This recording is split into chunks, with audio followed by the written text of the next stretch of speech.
আসসালামু আলাইকুম, কেমন আছেন আপনারা? চিজ লাভারদের জন্য ঝটপট তৈরি অনেক বেশি টেস্টি মজার স্ন্যাক্স ফ্রোজেন পদ্ধতি সহ শেয়ার করতে যাচ্ছি। বাচ্চারা তো যখন তখন চিজ স্ন্যাক্স খেতে চায় এবং টিফিনেও চায়, তো সব সময় তো আর মাথায়ও আসে না কখন কি দিব। এই স্ন্যাক্সটা তৈরি করাও একদম সহজ, আর বাচ্চারাও অনেক বেশি পছন্দ করবে। বড়রাও খেতে পারবেন, চায়ের সাথে পরিবেশন করতে পারেন কিংবা যখন তখন। তো সবার প্রথমে আমি কিছু পাউরুটি নিয়ে নিয়েছি। পাউরুটির চারপাশের শক্ত অংশ কেটে নিয়েছি। এখানে আমি 2টা ডিম নিয়ে নিয়েছি আর 2 টেবিল চামচ লিকুইড মিল্ক ভালো করে ফেটিয়ে নিচ্ছি। এর সাথে দিয়ে দিচ্ছি সামান্য লবণ আর সামান্য গোলমরিচ গুঁড়া।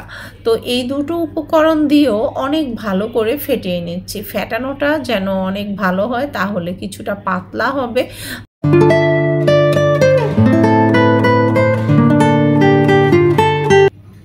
এখন 1 পিস করে পাউরুটি বিছিয়ে এর উপরে 1 পিস করে চিজ স্লাইস দিয়ে দিলাম। এরপর মোজারেলা চিজ আমি ঝুরি করে রেখেছিলাম, এটাও আমি বিছিয়ে দিচ্ছি। এর উপরে আরেক পিস পাউরুটি দিয়ে দিতে হবে, আর পাউরুটিটা দিয়ে হাত দিয়ে একটু চেপে চেপে আলতো হাতে সেট করে নিতে হবে।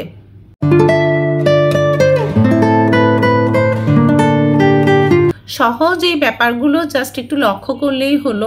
এক সাইডে হাত দিয়ে ধরে ব্যালেন্স করে আমি কিচেন সিজার দিয়ে কেটে নিচ্ছি। তো অনেকটা ফিঙ্গারের শেপের মতো করে আমি কেটে নিলাম, আপনারা দেখেই বুঝতে পাচ্ছেন।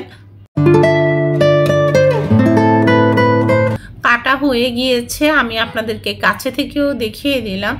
এখন যে ফ্যাটানো ডিমটা ছিল তার মধ্যে হাত দিয়ে এভাবে ধরে তারপর চুবিয়ে নিতে হবে।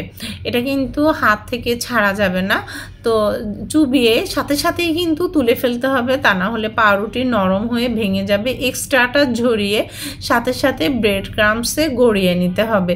শুকনো হাতে ব্রেড ক্রাম্বস ব্যবহার করবেন, তাহলে ব্রেড ক্রাম্বস কম খরচ হবে। তো দেখুন কোটিংটা কিন্তু খুব ভালোভাবে করতে হবে। আমি চারপাশটাও সুন্দর করে কোট করে মাঝখানে জয়েন্টের জায়গাটাতে এক্সট্রা করে আরও ব্রেড ক্রাম্বস দিয়ে এরপর হাত দিয়ে একটু চার সাইডটা চেপে চেপে সুন্দর করে শেপ করে নিতে হবে।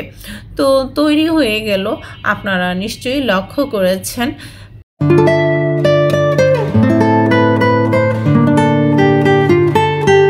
একইভাবে সমস্ত স্ন্যাক্স আমি তৈরি করে নিলাম, আর এগুলো আমি এখন ডিপ ফ্রিজে রেখে শক্ত করে তারপর এয়ারটাইট বক্সে বা জিপলক ব্যাগে সংরক্ষণ করব। 2 মাস পর্যন্ত সংরক্ষণ করে যখন খুশি ফ্রাই করে খেতে পারবেন।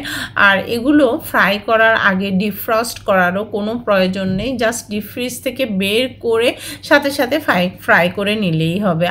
আমি ফ্রাই করে দেখাবো। আর তৈরির সাথে সাথেও যদি ফ্রাই করে খেতে চান, যে ফ্রোজেন করবেন না, সেক্ষেত্রেও নর্মাল ফ্রিজে 1 ঘন্টা রেখে দিতে হবে, তাহলে ব্রেড ক্রাম্বস পারফেক্টলি সেট হয়ে যাবে। মোটামুটি গরম তেলে ফ্রাই করছি, আগুনের আঁচ মিডিয়াম টু লোতে রেখেছি, লো মিডিয়ামে ফ্রাই করছি।